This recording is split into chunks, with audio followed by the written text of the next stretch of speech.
lanjutkan ya. Apa tujuan dari audit audit aktivitas tetap? Pertama, kita mempelajari dan evaluasi internal kontrol dari aset tetap. Biasanya, memeriksa internal kontrol menggunakan internal kontrol questionnaire. Ya. Anda sekalian, ada beberapa ciri internal kontrol yang baik terhadap aset tetap. Pertama, digunakan anggaran untuk penambahan aset tetap. Ya, biasanya itu untuk mengontrol biaya aset, maka perusahaan menggunakan anggaran. Jadi, kalau untuk membeli aset tetap atau melakukan penambahan aset tetap, maka perusahaan biasanya melihat ada nggak anggarannya, sudah dialokasikan nggak rencana penambahan aset tetap. Bagaimana kalau aset tetap tadi tidak dianggarkan? Karena biasanya untuk memperoleh aset tetap ini membutuhkan biaya yang besar. Oleh karena itu, perusahaan tidak bisa tiba-tiba ingin beli gedung langsung beli, nggak bisa. Karena memang anggarannya akan besar sekali untuk membeli gedung. Kecuali dalam keadaan yang sangat mendesak, perusahaan baru boleh mengalihkan anggaran. Dan ini biasanya ada rapatnya, ada notulen rapatnya untuk mengambil kebijakan membeli aset tersebut. Maka ketika kita mengaudit, kita harus periksa notulen rapatnya. Kemudian penambahan atau penghapusan aset tetap. Penghapusan itu bisa artinya aset itu dijual, dijual karena usang, dijual karena sudah tidak dibutuhkan lagi. Harus ada otorisasi dari pejabat berwenang. Kemudian adanya kebijakan tertulis mengenai kapitalisasi aset dan kebijakan terkait dengan penyusutan aset. Kemudian ada kartu aset atau biasanya dibuat buku aset. Ya, perusahaan-perusahaan yang besar itu punya buku aset. Asetnya apa saja, nomor suratnya berapa, letaknya di mana, dipergunakan buat apa, umurnya sudah berapa tahun, itu ada. Kemudian setiap aset diberi nomor kode. Mungkin kalian kalau duduk di kelas dan suka lihat balikin belakang kursi, itu di sandaran kursi biasanya ada nomor kode. Itu untuk mencegah aset tadi hilang. Jadi ada nomor kodenya yang isinya itu biasanya terdiri dari tahun pembelian, masuk kelompok apa, kemudian nomor urut keberapa. Kalau kursi sekali beli kan mungkin sebanyak 100 buah misalnya. Dia pasti ada nomornya, nomor urutnya sampai 100 gitu ya. Kemudian aset tadi minimal setiap tahun diinventarisasi. Cocokkan antara buku aset dengan aset yang ada. Kemudian bukti kepemilikan aset disimpan di tempat yang aman, terhindar dari pihak-pihak tertentu untuk mengambilnya. Karena surat bukti aset itu sama dengan surat berharga. Contohnya misalnya apa? Sertifikat tanah, ya, BPKB kendaraan, dan lain sebagainya. Ya. Kemudian aset tetap diasuransikan dengan nilai yang cukup.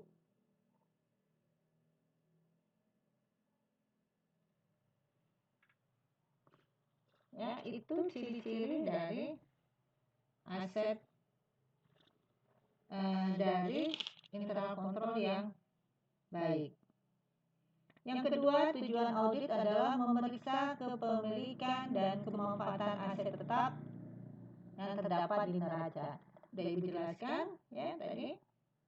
Memeriksa keakuratan penambahan aktiva tetap. Ya, ini tadi juga Ibu jelaskan bahwa dia harus diotorisasi oleh pejabat berwenang. Memeriksa apakah disposal aktiva tetap sudah diotorisasi. Ya. Disposal ini artinya penarikan aset tetap.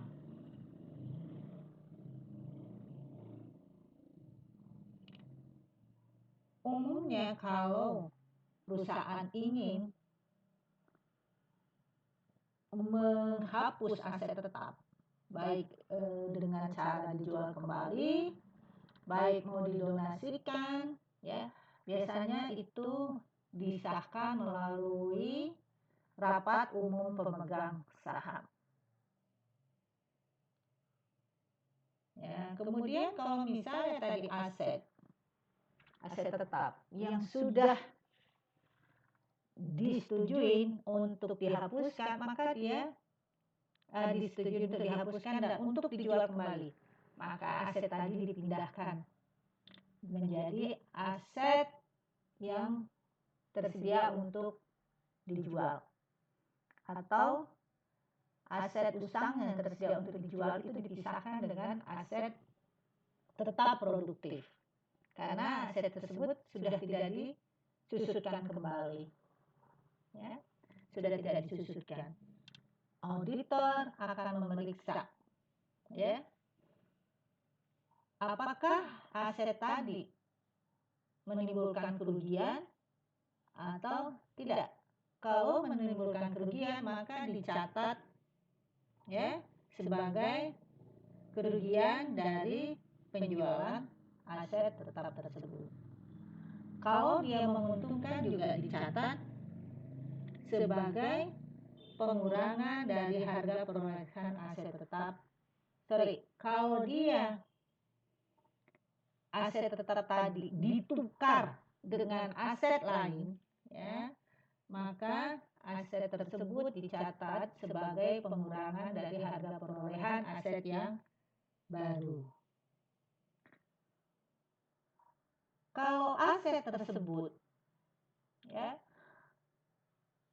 dihapuskan dengan cara dijual, tadi ada mungkin kerugian ya, atau keuntungan.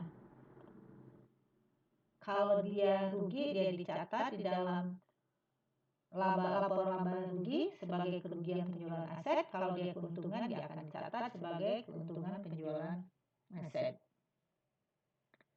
Yang kelima, tujuan dari pemeriksaan aktiva tetap adalah untuk memeriksa apakah pembebanan penyusutan dalam periode berjalan dilakukan dengan cara yang benar sesuai dengan standar akuntansi keuangan dan dilakukan secara konsisten.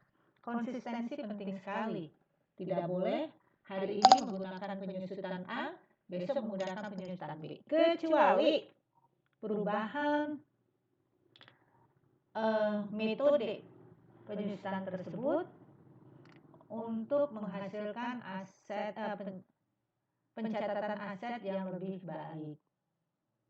Ya, tapi ketika sudah diputuskan ya sudah nggak boleh lagi berubah lagi. Jadi nggak boleh hari ini tahun ini beda, besok beda lagi, nggak boleh. Ya, harus konsisten. Kemudian memeriksa apakah ada aset tetap yang dijadikan sebagai jaminan. Bisa ya, di dalam perusahaan dia pinjam uang di bank, dia jaminkan gedungnya. Kalau seperti ini, maka aset tersebut dicatat sebagai aset dalam jaminan.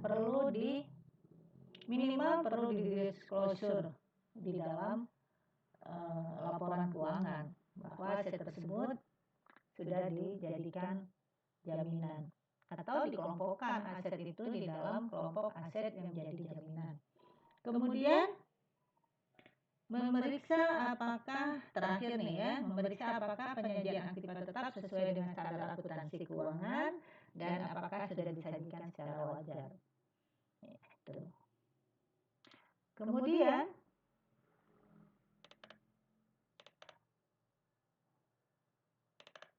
prosedur audit. Pertama, pelajari dan evaluasi internal kontrol aset tetap. Kemudian kedua, minta kepada klien ya pencatatan atau buku aset, ya, minta kepada klien buku aset. Biasanya buku asetnya itu ada buku aset utama atau buku aset pendukung. Misal nih, buku aset utama itu isinya gedung, nilainya 1 triliun. Gitu ya. Kemudian kita kan harus tahu nih gedungnya yang mana saja, di mana saja, apa saja. Kita minta supportingnya.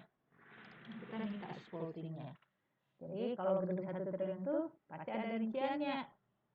Ada terdiri dari berapa gedung, letaknya di mana saja. Kita minta kepada klien supaya kita bisa pastikan tadi bahwa aset yang tercantum di dalam laporan keuangan itu benar-benar ada dan benar-benar milik perusahaan. Terus kita memeriksa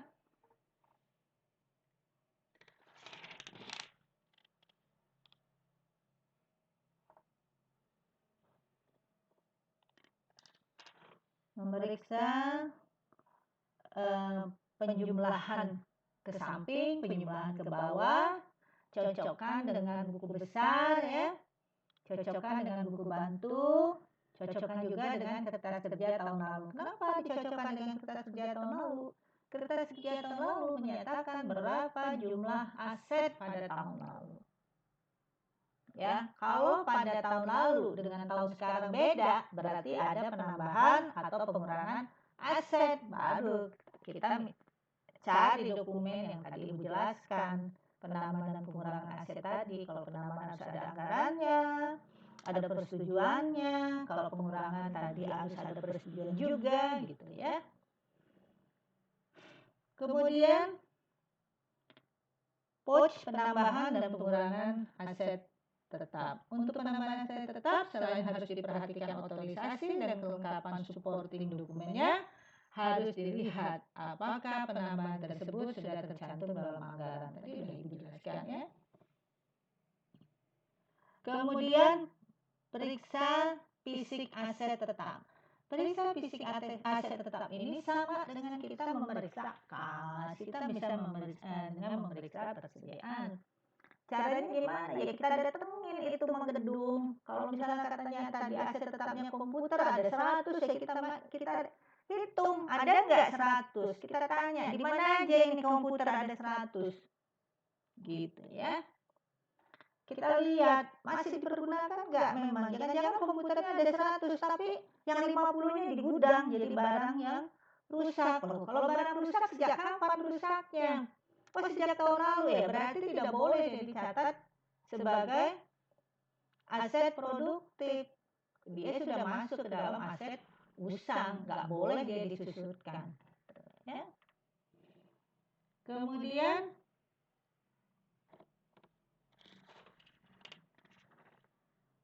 periksa bukti kepemilikan aset tetap, ya tadi ya sudah jelaskan.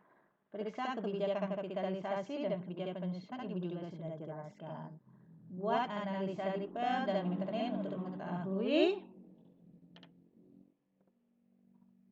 ya, pelajari dan periksa apakah kapitalisasi serta depresiasi kebijakannya konsisten, udah tadi udah dijelaskan ya.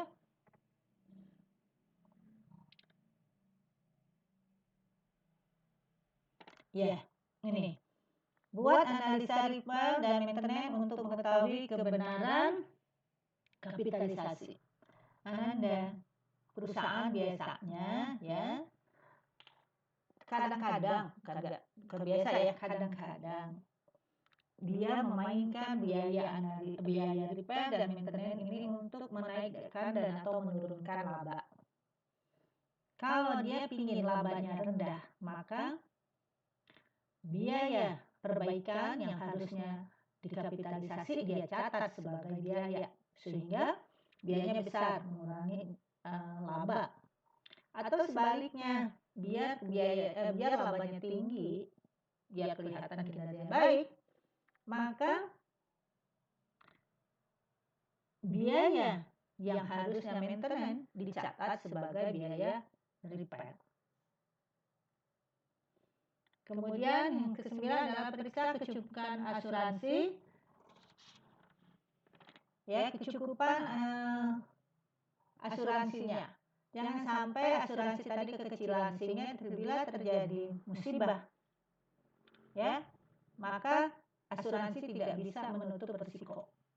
Atau jangan juga kegedean. Jadi biar aja nih biar gedungnya terbakar, ya, bakar aja gitu. Biar dapat asuransinya gede juga nggak boleh. Karena itu namanya tidak beretika. Jadi dia harus mencukupi. Kemudian yang berikutnya adalah tes perhitungan penyusutan dan alokasi biaya penyusutan aset tetap. Harus perhatikan Anda ada aset tetap berwujud yang tidak boleh disusutkan. Apa contohnya tanah. Tanah tidak pernah nyusut, malah justru naik ya. Kemudian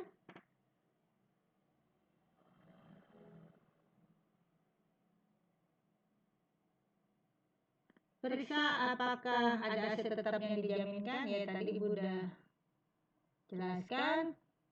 Kalau aset tetap itu dijaminkan maka harus diperiksa tanda terima penyerahan bukti-bukti kepemilikan ke bank. Ya. Jadi karena kalau dijaminkan biasanya bukti-bukti kepemilikan dari tanah itu juga dipindah tangankan ke bank. Oke ya, gitu. Ibu rasa itu yang Ibu dapat jelaskan. Kemudian untuk melihat bagaimana kertas kerjanya top schedule aset, silakan lihat di PPT ya, lihat di PPT-nya. Ada di PPT-nya.